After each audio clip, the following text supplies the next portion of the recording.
Hey guys, so in this video I'm just going to show you how to make a little card or message to send to a friend, as well as just how to make a Scratch account and how to share a project with someone else.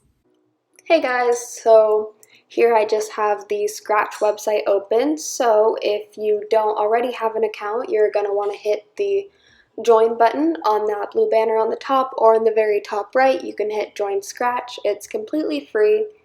And I already have an account, so I'm just going to go ahead and sign in.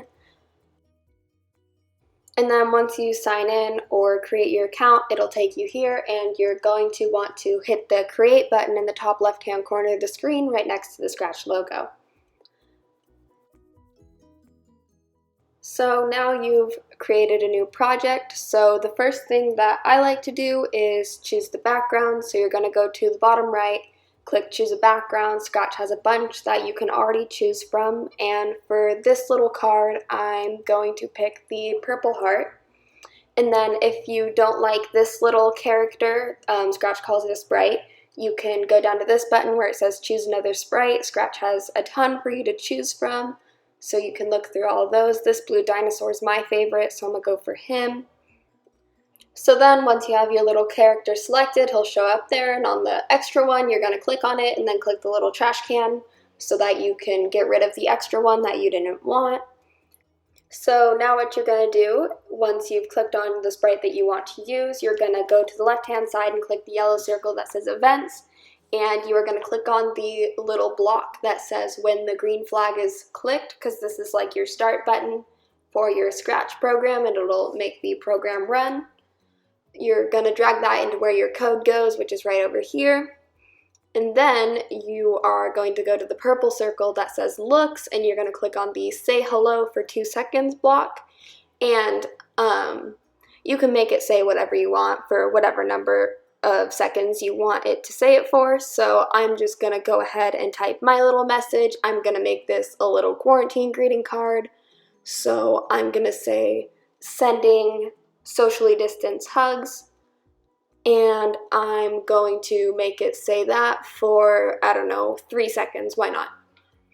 And then, so I'm just going to go ahead and type that right in there, change it to 3 seconds.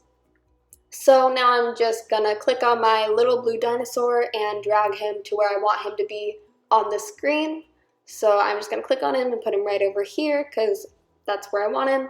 And then I'm going to click the little green flag to test out my program and make sure it does what I want it to. And I am happy with this. So now to send it to people, you are going to go ahead and click the orange share button on the top of the screen. So I'm just going to go ahead and click on that. And once you click on that, I need to give my program a title. So I'm going to make it say sending hugs with a little smiley face. Whoops, couple typos in there. And then once you've typed your title, you want to maybe add instructions or some notes next to it if you want to. And then once you're done with that, you're going to click the copy link button, which is right below the notes and credits box. And then you're just going to hit copy link one more time so that you can send it to whatever friend, family member, loved one, whoever you want to send your little card to. So I'm just going to go ahead and open my messages, hit paste, and then hit send. And then once that goes through, they can click on that link and it'll take them here, and whoever you sent it to can make it full screen. It'll look like this, and then hit the little green flag and they will be able to view your little card you sent them. And if you ever want one of your own original programs to be featured in one of my videos, you can always email me the link to codingwithemily@gmail.com. That email will also be in the description of this video. Thanks for watching.